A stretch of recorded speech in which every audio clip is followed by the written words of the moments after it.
नमस्कार। World news में आज रूस और यूक्रेन की जंग अब नाटो के दरवाजे पर भी पहुंच गई है। अमेरिका के राष्ट्रपति डोनाल्ड ट्रंप ने रूस को कागज का शेर बताया तो पुतिन ने इसका जवाब दिया है।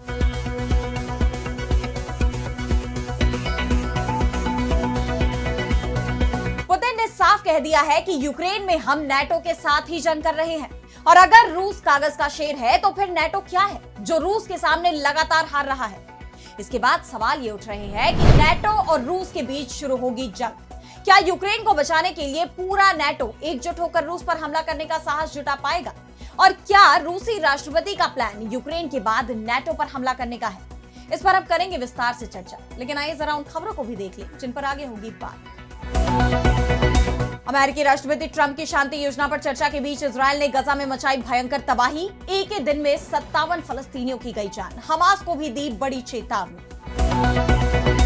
ईरान बदलने जा रहा अपनी राजधानी। राष्ट्रपति पेजेश्कियान ने सर्वोच्च नेता खामेनेई को भेजा प्रस्ताव। इजरायल अमेरिका से तनाव के बीच उठाया बड़ा कदम। पीओके में नहीं थम रहा बवाल। प्रेस क्लब में घुसी पाकिस्तानी सेना। शहबाज सरकार की प्रदर्शनकारियों से बातचीत हुई फेल। यूएन पहुंचा मामला। और चलते चलते में देखेंगे दुनिया की सबसे पुरानी सड़कों को जिनमें मानव इतिहास की कई कहानियां हैं दर्ज।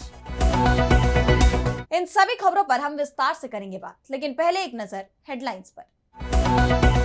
अफगान पाक बॉर्डर पर बढ़ा तनाव। नुरिस्तान और कुनार प्रांतों में तालिबान और पाकिस्तानी सैनिकों के बीच झड़प। कमदेश जिले में बॉर्डर पर बाड़ लगाने की कोशिश का तालिबान ने किया विरोध।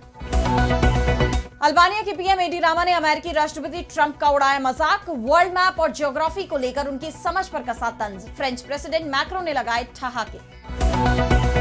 मोरक्को में जेंजी का भड़का गुस्सा। कहा हॉस्पिटल नहीं और वर्ल्ड कप पर 10 अरब डॉलर फूंक रहे। हिंसा में अब तक 3 की मौत, 1000 गिरफ्तार।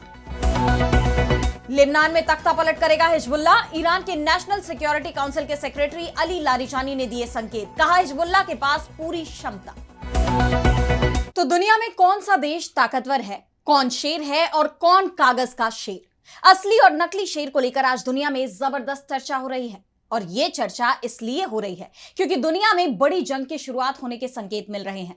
तीसरे विश्व युद्ध के शुरू होने की बात कही जा रही है। अमेरिका के राष्ट्रपति डोनाल्ड ट्रंप के फैसले जो हर दिन के साथ बदल जाते हैं, वो कभी रूस का समर्थन करते हैं तो कभी यूरोप के पाले में खड़े हो जाते हैं।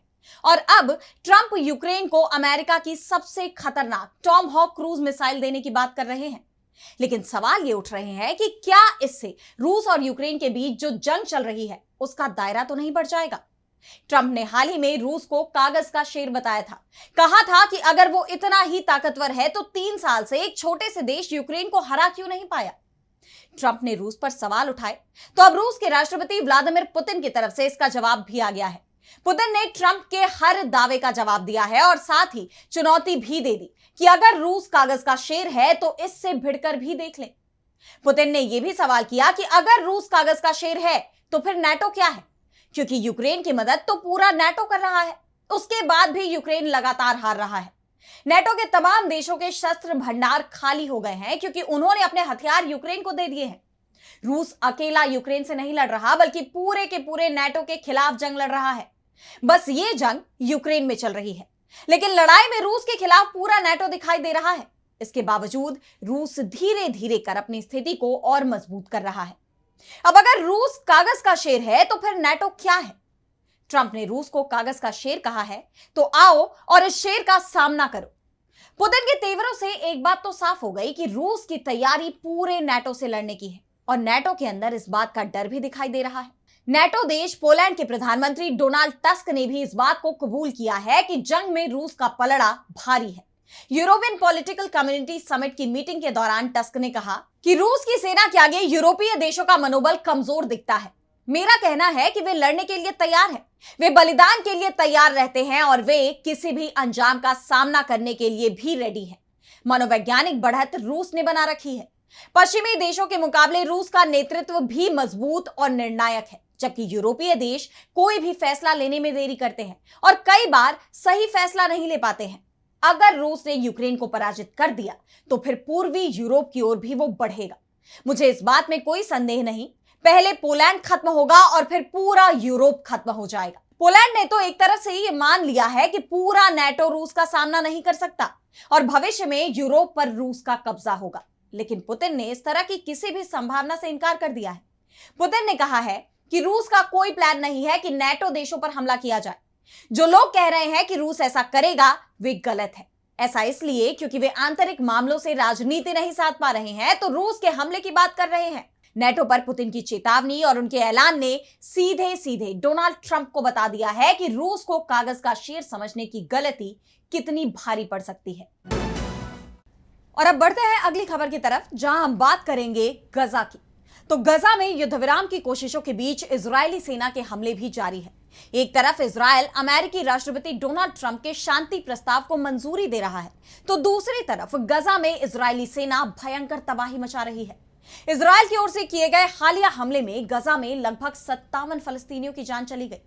मीडिया रिपोर्ट्स के मुताबिक दक्षिणी गजा में इजरायली सेना की गोलीबारी में कम से कम 27 लोग मारे गए।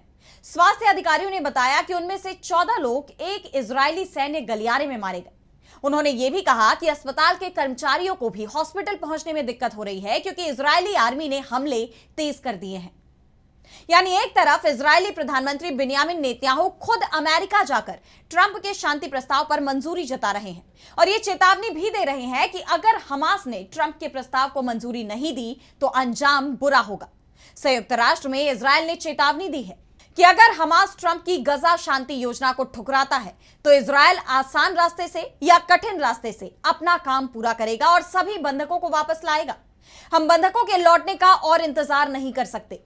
ये न केवल बंधकों को वापस लाने की योजना है, बल्कि 7 अक्टूबर 2023 को शुरू किए गए आतंक की तानाशाही को खत्म करने की योजना भी है। यानी इजरायल हमास पर पूरा दबाव बना रहा है कि वो ट्रंप के प्रस्ताव को मंजूरी दे, जिससे बंधकों की रिहाई हो, क्षेत्र में शांति स्थापित की जाए। वहीं दूसरी तरफ खुद इजरायल की सेना ही गजा में बंदूकें चला रही है, मासूम बेगुनाहों को निशाना बना रही है। दरअसल अमेरिकी राष्ट्रपति ट्रंप ने गजा में शांति के लिए 20 सूत्रीय प्रस्ताव पेश किया है, जिसे इजरायल ने तो मंजूर कर लिया, लेकिन हमास ने इसके कुछ बिंदुओं पर आपत्ति जताई है। हमास का कहना है कि इसमें सुधार की जरूरत है। 2023 से गजा में शुरू हुई इस जंग में अब तक इजरायली हमलों में कम से कम 66,200 लोग मारे गए हैं। गजा स्वास्थ्य मंत्रालय के मुताबिक मरने वालों में आधे महिलाएं और बच्चे हैं। फलस्तीनी लोग जंग से छुटकारा चाहते हैं। इजरायल की जनता भी अब ऊब चुकी है, लेकिन इजरायली सेना के हमले जारी हैं। इजरायल की सेना ने गजा सिटी में आखिरी वार्निंग भी जारी की है। उन्होंने कहा है कि तुरंत गजा सिटी को खाली कर दें। जो लोग भी यहां बचे रह जाएंगे उन्हें आतंकी समझा जाएगा और खत्म कर दिया जाएगा। यानी युद्ध विराम की उम्मीदों के बीच इजरायली सेना का कहर जारी है। अब देखना यह होगा कि ट्रंप के प्रस्ताव पर सहमति बनती है या नहीं। आखिर गजा में युद्ध विराम कब होगा, ये सवाल गूंज रहे हैं। और अब अगली खबर में बात करेंगे ईरान की। तो ईरान इस समय मुश्किल में घिरा हुआ है। उसके खिलाफ यूएन की सख्त पाबंदियां लगाई गई हैं। अमेरिका और इजरायल के साथ जंग का खतरा भी बना हुआ है। ये बात भी साफ है कि अगर जंग हुई तो ईरान के परमाणु ठिकानों के अलावा सबसे ज्यादा निशाने पर तेहरान रहेगा। हाल ही में 12 दिन तक ईरान की अमेरिका और इजरायल के साथ जो जंग चली थी, उसमें भी तेहरान पर ही सबसे ज्यादा हमले हुए थे और इसे लेकर अब ईरान की तरफ से बड़ा फैसला लिया गया है। ईरान अपनी राजधानी बदलने की तैयारी में है।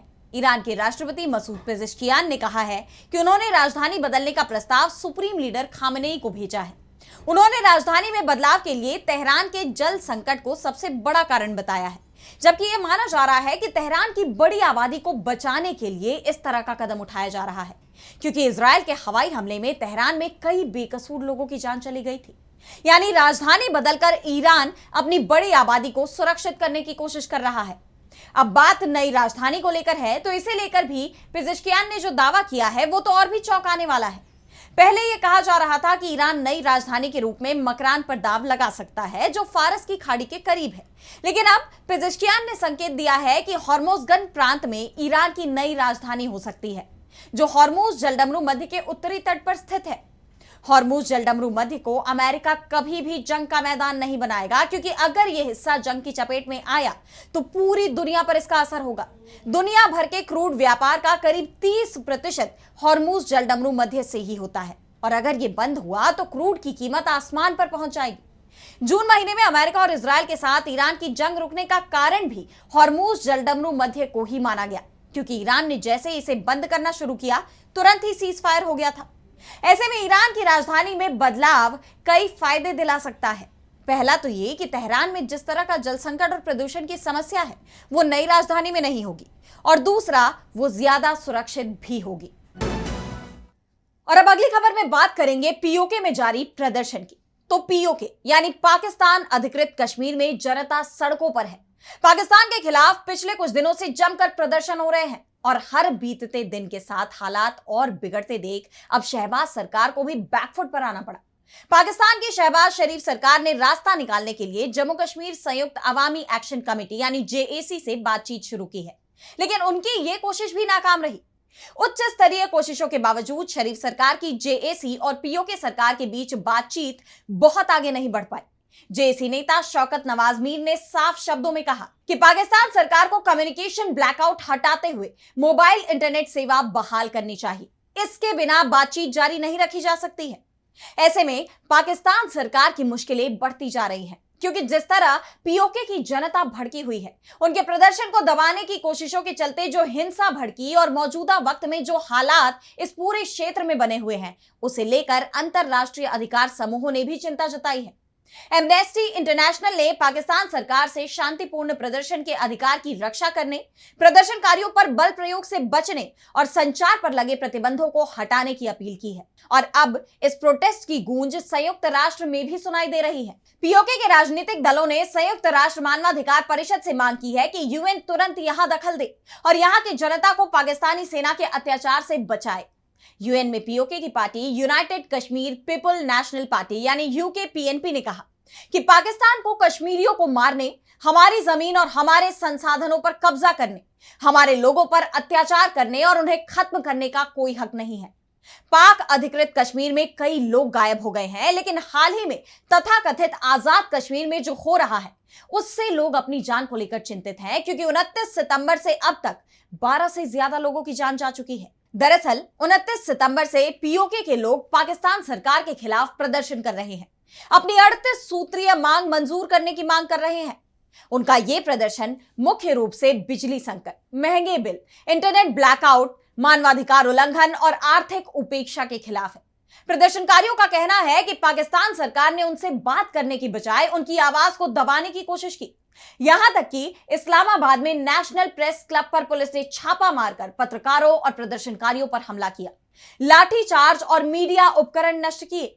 मानवाधिकार संगठनों और पत्रकारों ने इस कार्रवाई की कड़ी निंदा की है। इस पूरे घटनाक्रम ने पाकिस्तान सरकार को कटघरे में खड़ा कर दिया है। ऐसे में अब देखना यह होगा कि वो इन प्रदर्शनों को कैसे खत्म करती है, लोगों की आवाज दबाकर या उनकी समस्याएं सुलझाकर। और अब चलते चलते मैं बात करेंगे इंसानी यात्रा की गवाह बनी दुनिया की 5 सबसे पुरानी सड़कों की। तो क्या आप कल्पना कर सकते हैं कि जिन सड़कों पर हम आज चलते हैं उनका इतिहास कितना पुराना है? दरअसल ये वो रास्ते हैं जिन्होंने व्यापार, यात्रा और सभ्यताओं के उदय को देखा है। तो आइए जानते हैं दुनिया की कुछ सबसे पुरानी और ऐतिहासिक सड़कों के बारे में, जो आज भी मानव इतिहास की कहानी बताती हैं। जिनमें पहला नाम है गीजा रोड, जो कि मिस्र में है यानी इजिप्ट में। 4000 साल पहले बनी ये सड़क सचमुच एक टाइम कैप्सूल है। इसे विश्व की सबसे पुरानी पेव्ड यानी पक्की सड़कों में से एक माना जाता है। विश्वास करना मुश्किल है, पर इस प्राचीन सड़क के कुछ हिस्सों का इस्तेमाल आज भी किया जाता है। वहीं इस लिस्ट में दूसरा नाम है रेशम मार्ग यानी कि सिल्क रोड का। तो रोम से चीन तक जाने वाला रेशम मार्ग ये सिर्फ एक सड़क नहीं है, बल्कि प्राचीन दुनिया का एक हाईवे था। लगभग 200 ईसा पूर्व में शुरू हुआ ये मार्ग पश्चिम में रोम को पूर्व में चीन के चांगान से जोड़ता था। यह दुनिया का सबसे प्रसिद्ध ट्रेड रूट था, जो सदियों तक न केवल सामान बल्कि संस्कृतियों और विचारों का भी आदान प्रदान करता रहा। इसके बाद इस सूची में अगली रोड है द रिजवे, जो कि ब्रिटेन में है। ब्रिटेन के इस सड़क का इतिहास 5000 से भी ज्यादा सालों का है। यह प्राचीन मार्ग व्यापारियों, यात्रियों और ड्रूइड्स द्वारा इस्तेमाल किया जाता था, जो दक्षिणी से पूर्वी इंग्लैंड के ऊंचे इलाकों से होकर गुजरता था। और अब यह मार्ग संरक्षित है और इसका इस्तेमाल सिर्फ पैदल यात्रा के लिए ही किया जाता है। और अब जिस सड़क की हम बात कर रहे हैं उसका नाम है फारसी शाही मार्ग, जो कि तुर्की से ईरान को जोड़ती है। 5वीं शताब्दी ईसा पूर्व में फारस के शासक डेरियस I ने इसे बनवाया था। ये सड़क तुर्की के सरदीस को ईरान के सूसा से जोड़ती थी और इसका मुख्य उद्देश्य संदेश वाहकों की तरफ से तेज कम्युनिकेशन सुनिश्चित करना था। इस मार्ग के अवशेष आज भी मौजूद हैं और जैसा कि कहते हैं, last but not the least, Hindustan का ग्रैंड ट्रंक रोड। तो ग्रैंड ट्रंक रोड की शुरुआत चंद्रगुप्त मौर्य ने उत्तरापथ के रूप में की थी, जो बंगाल के सोनार गांव को सिंध से जोड़ता था। मध्यकाल में शेर शाह सूरी ने इसका पुनर्निर्माण करवाया और ब्रिटिश काल में इसे ग्रैंड ट्रंक रोड नाम मिला। ये राजमार्ग आज भी भारत की लाइफलाइन में से एक है।